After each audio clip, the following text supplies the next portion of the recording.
बिस्मिल्लाहिर्रहमानिर्रहीम, अस्सलाम वालेकुम। कॉलम शामिल फारूकी के।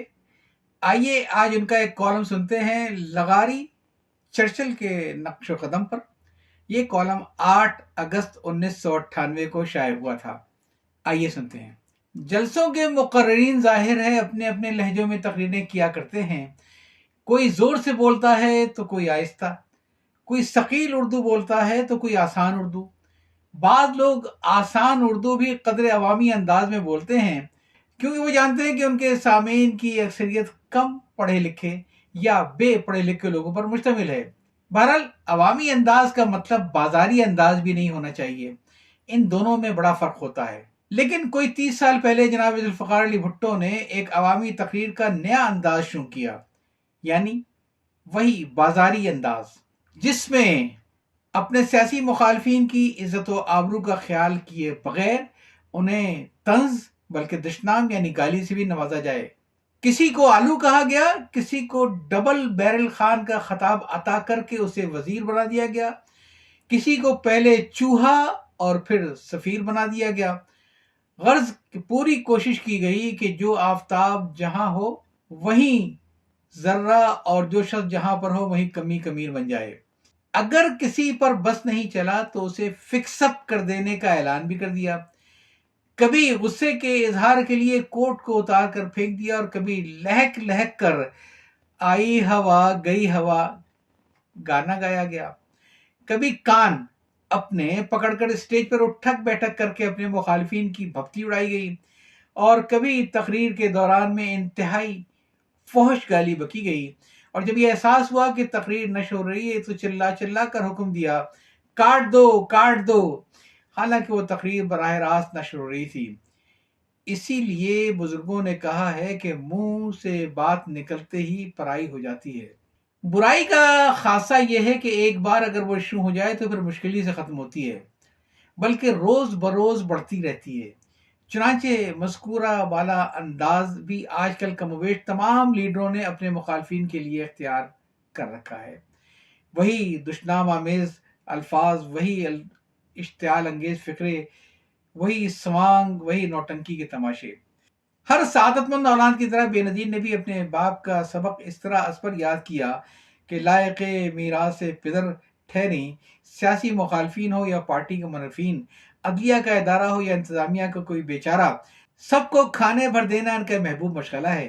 हत्ता कि अगर कभी पाकिस्तानी फौज का ख्याल आया तो उसे भी अपनी नौज से बेहाल कर दिया। नावुक ने तेरे सैद न छोड़ा जमाने में, तड़पे है मुर्गे किबला नुमा आशियाने में। लेकिन कहा गया है कि कुदरत ने किसी को बेनजीर या बिला नजीर पैदा नहीं किया, और ये कि जब फिरौन की सरकशी जब हद से बढ़ जाती है तो उसी के घर में परवरिश करके मूसा अलैहिस्सलाम को सामने लाया जाता है। चुनांचे आजकल पीपल्स पार्टी ही के दरियाफ्त, जो उसी के तुफैल ओहदे सदारत से बहरामंद हुए, यानी जनाब फारूक लगारी मोहतरमा से मुनहरिफ हुए तो ऐसे हुए कि अल्लाह दे और बंदा ले।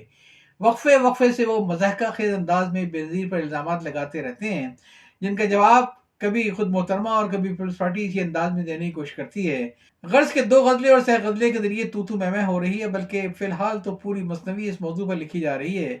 किसी ने खिलवत में किसी के पैर पकड़े यानी घुटनों को हाथ लगाकर माफी मांगी, और किसने किसके सामने अपनी बेचारगी का इजहार किया। हैदराबाद में प्रेस से बातें करते हुए जनाब फारूक लगारी साहब ने कहा, मैं आज तक बेनजीर के सामने नहीं रोया। आइंदा का हाल अल्लाह को मालूम है। और न कभी मिन्नत समाजत की। हम एक दूसरे को भाई बहन समझते थे। मोहतरमा तो यही कहेंगे कि भाग इन बर्दा फरोशों से कहाँ के भाई।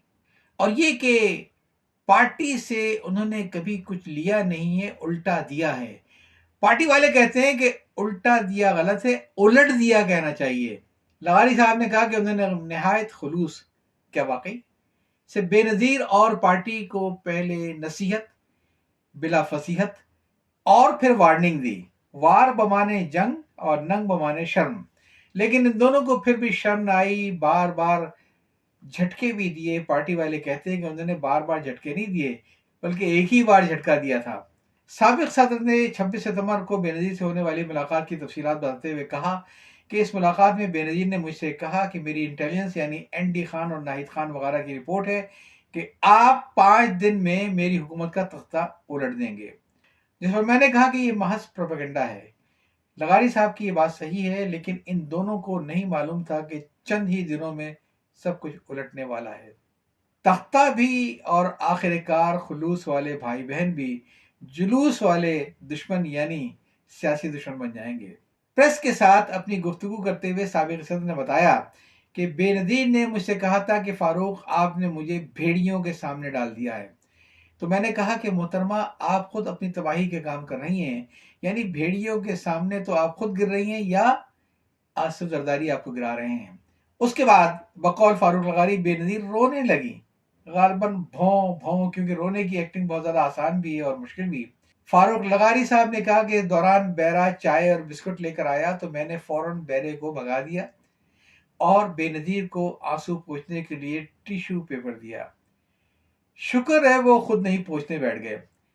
لغاری صاحب نے بات پوری نہیں کی۔ ہوا یہ تھا کہ جب بے نظیر ٹیشو پیپر سے اپنے آنسو پہنچ رہی تھیں تو لغاری صاحب نے افسردہ لہجے میں ان سے کہا، آؤ بہن مل کے کرے آہو زاریاں، یعنی تم ہائے لغاری پکارو اور میں ہائے بے نظیر، کیونکہ ہم دونوں کا جانا تو ٹھہر گیا، صبح گیا یا شام گیا۔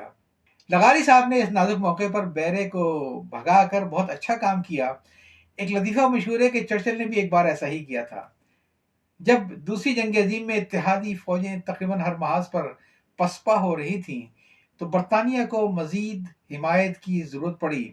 اس وقت ساری دنیا اتحادی اور محوری علاقوں میں بٹی ہوئی تھی۔ قابل ذکر ملکوں میں صرف امریکہ فارغ بیٹھا تھا، لہذا چرچل نے اسے بھی اتحادی بلاک میں شامل کرنا چاہا۔ اس مقصد کے لیے چرچل خود امریکہ گئے۔ اس وقت روزویلٹ امریکہ کے صدر تھے، جنہیں بعد میں محض جنگ کی وجہ سے امریکی آئین میں ترمیم کر کے تیسری مدت میں امریکہ کا صدر بھی بنا دیا گیا۔ چرچل ریاستی مہمان خانے میں ٹھہرے ہوئے تھے جو ایوان صدر کا ایک حصہ تھا۔ روزویلٹ اپنی معذوری کے باعث متحرک کرسی یعنی ویل چیئر پر چلتے تھے۔ ایک روز صبح سویرے بغیر کسی پروگرام کے روزویلٹ چرچل کے کمرے پہنچ گئے۔ دروازہ اندر سے بند نہیں تھا۔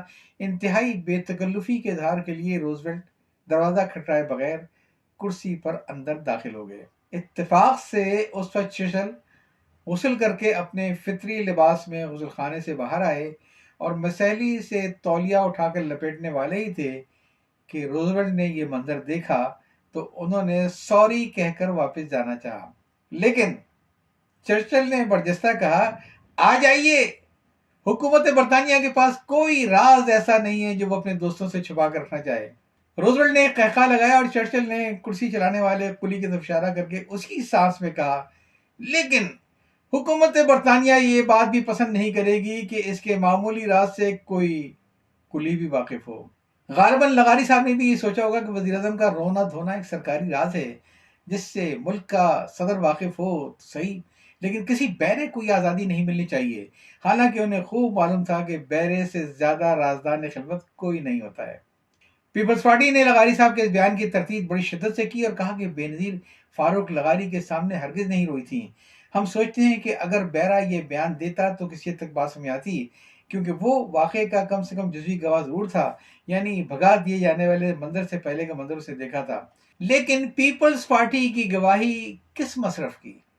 کیا پارٹی وہاں کھڑی دیکھ رہی تھی کہ اندر کیا ہو رہا ہے؟